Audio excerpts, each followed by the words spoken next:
Olá, eu vou hoje fazer uns testes com os ordenadores que a gente já aprendeu, fazer um programinha de teste. Veja aqui o enunciado do nosso programa. Na verdade eu já fiz o programa, só vou explicar para vocês algumas coisas novas, né, durante esse teste que a gente vai aprender, e também vou passar exercícios para vocês fazerem. Vocês vão congelar o vídeo, vão fazer o exercício e depois mostrar a solução. Tá? Então olha só. Faça um programa para testar algoritmos de ordenação. Essa é a minha missão aqui. Né? Essa função main vai ser para isso. E ele tem, até eu detalhei um pouco mais o que é para fazer. Tem que criar dois vetores bem grandes, preencher cada um deles aleatoriamente. Vou já explicar o que é isso. E copiar o conteúdo desse que foi preenchido para o outro. Ou seja, os dois vetores vão ter os mesmos números inicialmente. Depois você tem que ordenar com algum ordenador, verificar se a ordenação funcionou. Verificar se o vetor ficou ordenado, ou seja, se cada posição é menor do que a próxima. E também se ele possui todos os elementos do vetor original. Então, duas coisas para saber se a ordenação funcionou. Se você der um vetor lá para ordenar, tem que ter duas coisas acontecendo depois de ordenar. Um é a ordem, que cada posição tem que ser menor ou igual que a próxima, menor ou igual que a próxima, e assim vai. Para estar ordenado, cada posição tem que ser menor ou igual que a próxima. A outra coisa que precisa para a ordenação ter funcionado é, além de estar ordenado, tem que ter os mesmos números do vetor original, porque eu poderia ter criado um ordenador que perde alguma informação, troca um valor, né? Colocam valores que não existiam no vetor. Então, eu vou conferir as duas coisas, se já está ordenado mesmo, se cada posição é menor ou igual que a próxima, e vou conferir também se os dois vetores têm os mesmos elementos, né, antes e depois da ordenação. Então, veja só, criei os dois vetores grandes, estou fazendo a função main. Aqui eu chamei de grande 500.000. Vou já mostrar o porquê que eu só fiz com 500.000, depois a gente faz testes maiores. Aí eu vou preencher vetor aleatoriamente. Essa função vocês ainda não saberiam fazer, eu vou mostrar para vocês como que ela funciona já já. Mas depois, depois de preencher aleatoriamente, o que é preencher aleatoriamente? É colocar valores aleatórios dentro de cada posição do vetor. Depois eu vou copiar um vetor para o outro. Né? Eu preenchi o vetor grande 1 e eu vou copiar o vetor grande 1 para o vetor grande 2, para que os dois fiquem idênticos. A função copia vetor não é uma função da linguagem C, vocês é que vão fazer.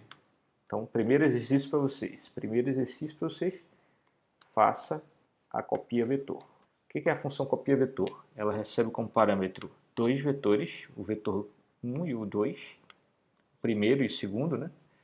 E um tamanho. E ela copia o segundo parâmetro para o primeiro. Né? Nesse caso, essa copia vetor está copiando o vetor grande 1 para o vetor grande 2. Então, exercício para vocês. Faça essa função para mim. Depois, chamar um ordenador. Eu já coloquei a chamada dos dois ordenadores que a gente testou, só que eu deixei comentada do Quicksort. Nós vamos testar primeiro a ordenação por inserção.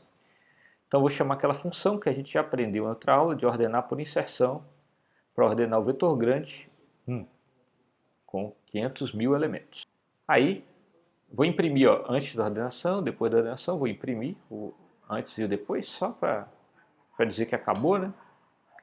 E depois eu vou testar se ele está correta, se a ordenação funcionou. Para testar se a ordenação funcionou, eu vou perguntar se está ordenado, e aí vocês vão ter que fazer essa função para mim.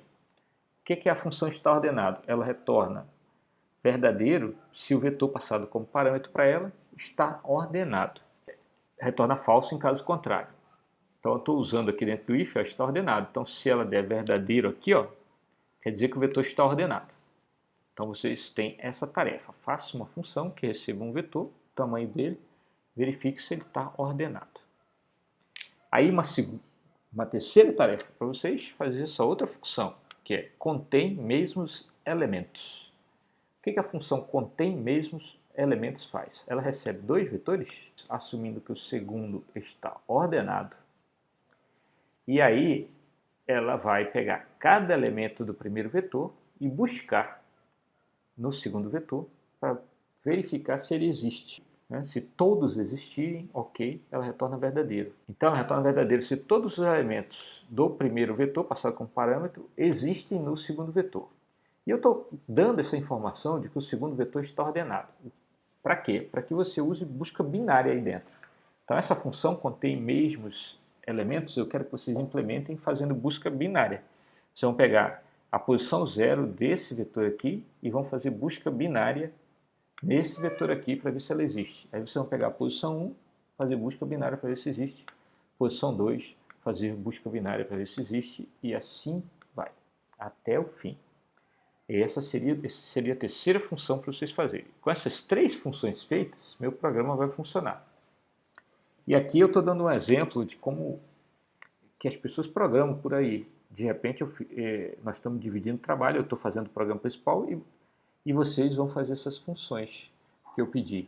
A copia vetor, a está ordenado e a contém mesmos elementos. Pause o vídeo agora para fazer essas funções. Depois vocês continuam. E eu espero que vocês tenham pausado, tenham tentado fazer as funções. Eu vou mostrar como eu fiz essa função aqui, a preenche vetor aleatoriamente. Então ela recebe um vetor, nesse caso aqui um vetor de números reais, e o tamanho do vetor. Criei uma variável count para percorrer o vetor todo, da posição 0 até a última. A gente já sabe percorrer no vetor, só o que tem novidade é que ela chamou essa função, e essas são funções para gerar números aleatórios. Eu coloquei o time null só para vocês saberem, mas nós vamos fazer uma outra coisa aqui. Ó. Nós vamos colocar um número qualquer. Srange 100. Isso quer dizer o seguinte, a nossa função preenche aleatório vai sempre preencher os mesmos números quando eu chamar. Quando eu faço aqui porcento 1 milhão, eu estou dizendo que eu quero gerar só números menores que 1 milhão. Então, nem precisamos disso aqui não. O porcento faz o resto da divisão, né? Lembra? Eu falei lá no começo nos vídeos. Então, você quer sortear números entre 0 e 10. Vai usar a função range %10. Mas vamos voltar para o nosso programa. Né? Já demorei muito falando de números aleatórios. Então eu dei um jeito de preencher um vetor com números aleatórios. E aí nós até aprendemos um jeito de fazer isso. Ok. Aí vocês já fizeram a copia vetor, eu espero. E nós vamos chamar a ordenação por inserção. Vamos imprimir as mensagens. Né? Depois, se está ordenado e contém os mesmos elementos, se você já implementar essas funções, o meu programa vai funcionar. Aí ele vai dizer a ordenação funcionou, vai dizer algo errado. O nome do nosso programa é testa ordenação. Eu vou testar a ordenação agora com o meu programa. Então vou compilar aqui, ó, gcc testa ordenação.c -o testa ordenação e vou fazer /, testa ordenação. Aí, ó, início da ordenação. Agora esse tempo aí que tá parado, ó, tá rodando a ordenação por inserção. É bem demorado. Eu vou até dar um Ctrl C para não estragar nosso vídeo aqui por muito tempo. Eu vou fazer diferente agora. Eu vou rodar um comando. Isso aqui é um comando do meu terminal. Eu acho que tem esse comando no Windows, depois eu vou conferir. Mas para quem está usando Mac ou Linux, pode usar esse comando time. O time, com o nome de um programa do lado, ele vai rodar o programa e depois vai me dizer quanto tempo demorou para executar o programa. Como a ordenação está demorando, eu vou avançar o vídeo e vocês vão ver já o resultado. Então, olha só, eu não deixei vocês sofrendo, mas eu fiquei esperando aqui e deu 4 minutos e 10 segundos para rodar esse programa. Agora, eu vou trocar só uma linhazinha nesse programa, que é essa aqui, ó. Ao invés de ordenar por inserção, eu vou comentar a ordenação por inserção e vou trocar pelo Quicksort. Aí uma primeira coisa, vamos logo arrumar isso aqui. Ó. O meu Quicksort, do jeito que a gente já fez da última vez, na última aula, ele ficou com esse parâmetro aqui, ó, início e fim. Então, ao invés de chamar que nem a ordenação por inserção, ó, passa só o vetor e o tamanho, eu tenho que passar o início e o fim. Isso está inconveniente. O ideal é que a minha interface, né, a maneira de chamar o Quicksort, seja a mesma. Vamos arrumar isso rapidamente para a gente ver.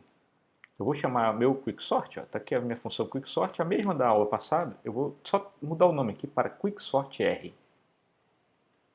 Ó, coloquei um R aqui, pronto. Agora ela é quicksort R, né? É o de R de recursivo. Aí olha só, eu vou fazer aqui void quick tamanho do vetor. Aí vou chamar quicksort R. Ó. O que a quicksort R pede? O vetor, o início, que é a posição 0, e o fim, que é tamanho do vetor menos 1. Okay? Início e o fim. Pronto. Agora, se eu chamar quicksort passando o vetor e o tamanho, aí ele vai chamar quicksort R, que de fato vai ordenar meu vetor, passando o vetor, o início e o fim. Depois disso, vamos voltar lá para a minha função main. Então agora, vou chamar o quicksort, só que não vou passar esse 0 aqui, nem esse menos 1, agora só o vetor e o tamanho. O tamanho do vetor é 500.000. Então veja bem, eu comentei a linha da ordenação por inserção, certo? Só comentei a linha da ordenação por inserção e coloquei o quicksort no lugar. Vamos ver o que vai acontecer. Assim, outra coisa que eu não comentei, né? A ordenação funcionou, quer dizer que o meu teste, para ver se o vetor estava ordenado e para ver se ele ainda tinha os mesmos elementos do vetor original, indicou que deu tudo certo. Quer dizer que o meu ordenador está bem feito, está funcionando. Vou compilar de novo o nosso programa, lembrando que agora ele vai rodar com o quicksort. Notem que ele vai ordenar um vetor de 500.000 posições também e com exatamente os mesmos elementos, porque eu coloquei aquele srange com um valor fixo lá. Então, todas as vezes que eu chamar aquela função preenche aleatório, ela vai preencher com os mesmos números. Então, vamos lá. Olha a diferença.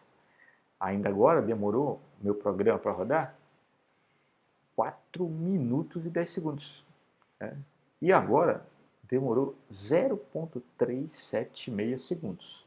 Isso não é nem o tempo do quicksort só, porque tem ainda, além do quicksort, ó, ainda tem as outras coisas nesse programa, mas só a troca aqui, ó. Então quem estava demorando aquela enormidade para rodar era a ordenação por inserção, tanto que o programa tinha ficado parado aqui, travadão. Eu passei aqui 4 minutos esperando sair dessa mensagem início da ordenação fim. E agora você viu que foi um estalo, funcionou.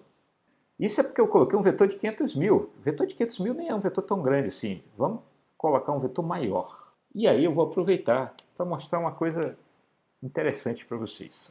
Olha só, meu vetor tem 500.000. Se eu quisesse mudar ele para 5 milhões, eu ia ter que mudar em todos os lugares. Eu vou ter que mudar em todos os lugares. Isso é muito chato, muito inconveniente. Para essas situações em que eu tenho uma constante dentro do meu programa, que eu posso querer mudar a qualquer momento, existe esse comando aqui, que é uma diretiva de compilação. Todos os comandos do C que começam com o hashtag são diretivas de compilação. O que é diretiva de compilação? É um comando que ele roda, quem roda é o compilador, ele não roda, não é um comando que na hora que está executando o programa, ele roda. É um programa que o compilador, na hora que está compilando o seu programa, ele executa. Vou colocar 1 milhão aqui. Então, como funcionam as diretivas de compilação? Quando eu for compilar esse programa, quando o compilador vai olhar essa linha aqui, define tanvet, e a partir de agora, onde ele achar tanvet escrito, ele vai substituir por 1 milhão, pelo número lá. A linha do define não tem ponto e vírgula. Todas as outras linhas aqui de comando tem ponto e vírgula. A linha do define não tem ponto e vírgula. É só assim mesmo. E qual é a vantagem disso aqui? Ó? Vocês vão já entender. Olha só, eu tinha esse monte de lugar com o tamanho do vetor aqui. Vou trocar todos, vou avançar. Então você viu o trabalhão que dá trocar em todos os lugares. Ó. Ainda posso até esquecer. Né? Tá? Mas uma vez que eu fiz assim, ó, com constante, acabou esse problema de ter que ficar trocando o tamanho do vetor em um monte de lugares. Agora eu centralizei. Ó. Por exemplo, eu coloquei o vetor com 1 milhão. Ah, agora eu quero com 2. Só fazer isso aqui. Não preciso mais ficar mudando um monte de lugares. Né? Então, isso aqui a gente chama de constante. Tanvet é uma constante. Foi definida com o define. Você dá o nome da constante e depois coloca o valor aqui. Constante pode ser número, pode ser string, entre aspas. Pode ser número real, né? Aí você pode definir suas constantes à vontade. Então veja bem, onde ele achar a palavra tanvet, agora ele vai substituir pelo número que eu pus ali.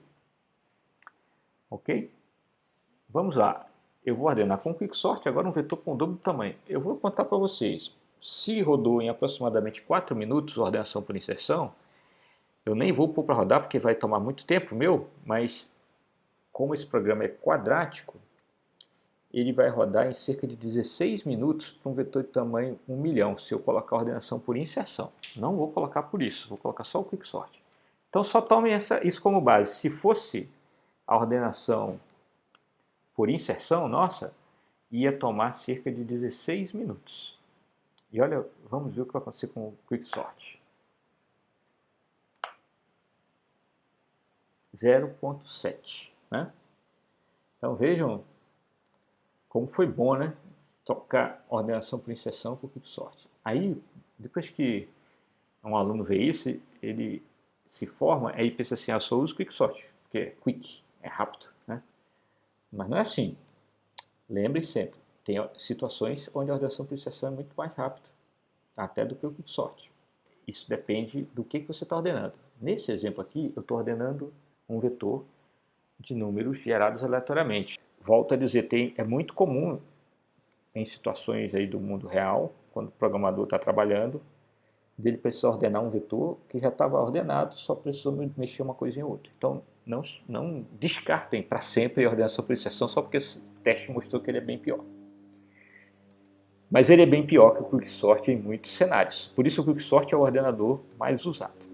Agora vamos só olhar as funções que eu criei, as 3 funções que eu criei para fazer esse programa de teste. Então, as tarefas que eu tinha falado para vocês congelar o vídeo e fazer. Então, faça uma função que verifique se um vetor está ordenado.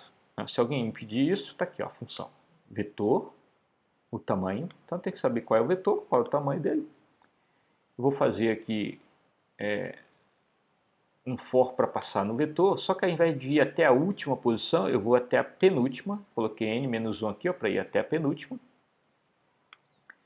E a cada vez que o meu x assume um valor, eu vou perguntar se a posição atual é maior que a próxima. Se for maior, está fora de ordem. Aí eu saio.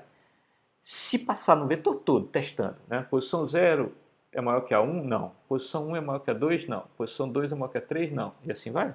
Se passar no vetor todo e não deu return, então eu retorno 1. Quer dizer que está 100%. Está ordenado. Então essa função é uma função que verifica se está ordenado. Lembrando que em C, qualquer função que retorna 0 significa falso. E qualquer outra coisa que ela retornar é considerado verdadeiro. 0 é falso, qualquer outra coisa é verdadeira.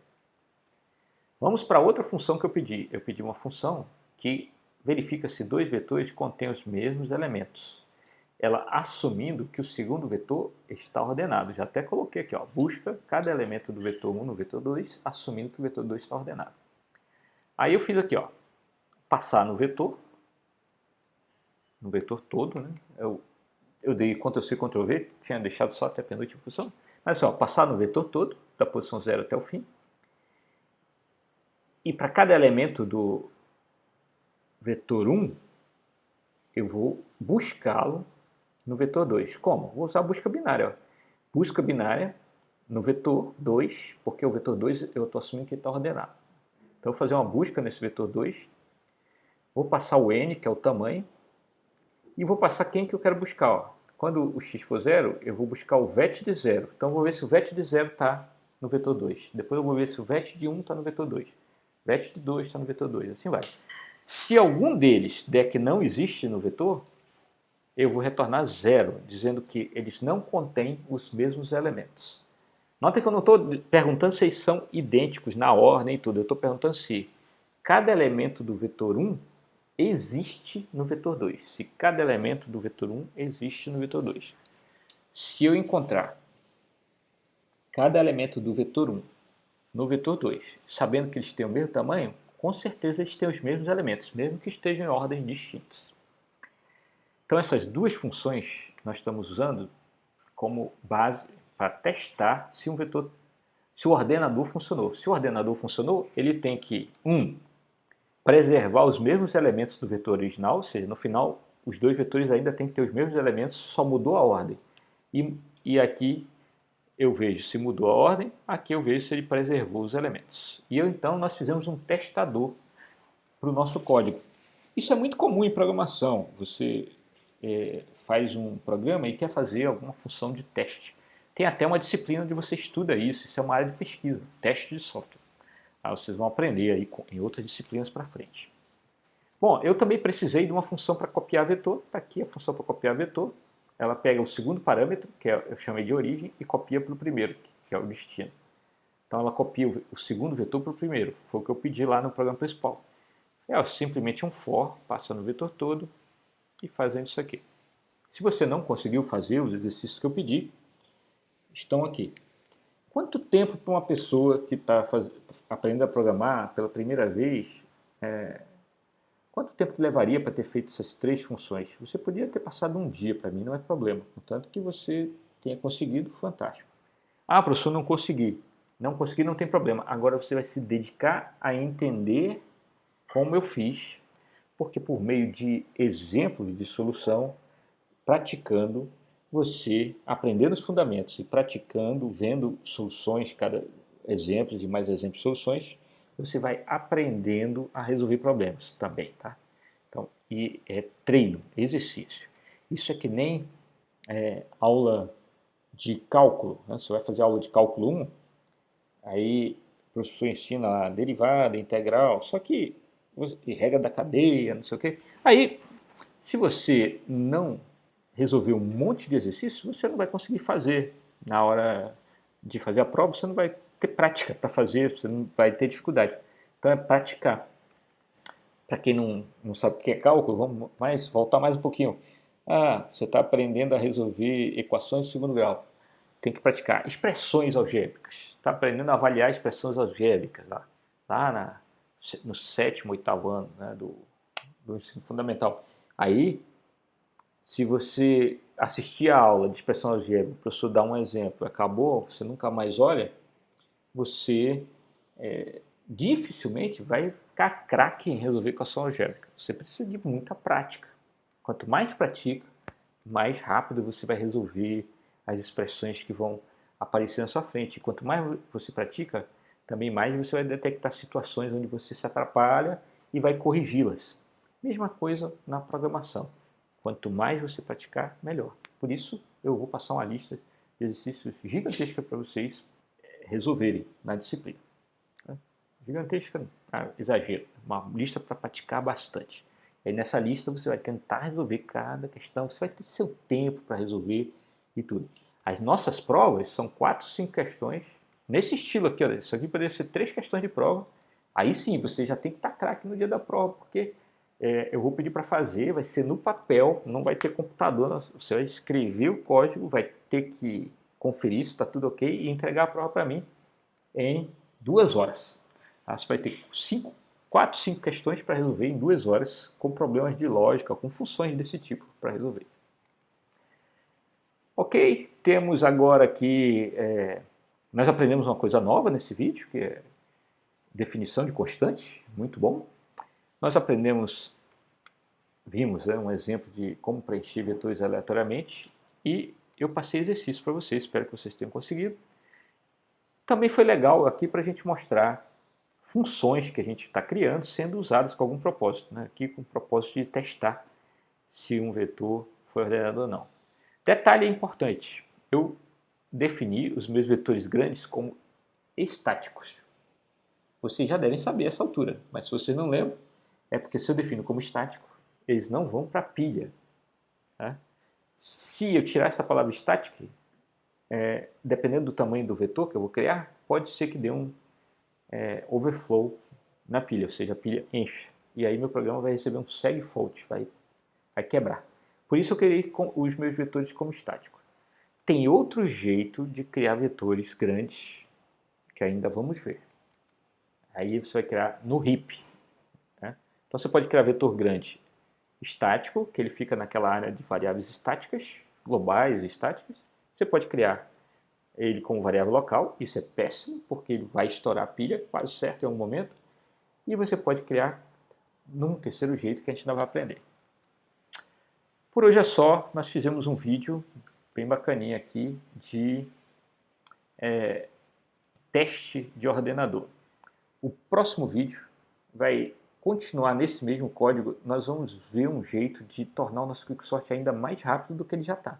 Ele está muito bom, né? Ganhou de lavada do ordenação por inserção. Nós vamos melhorar ainda mais.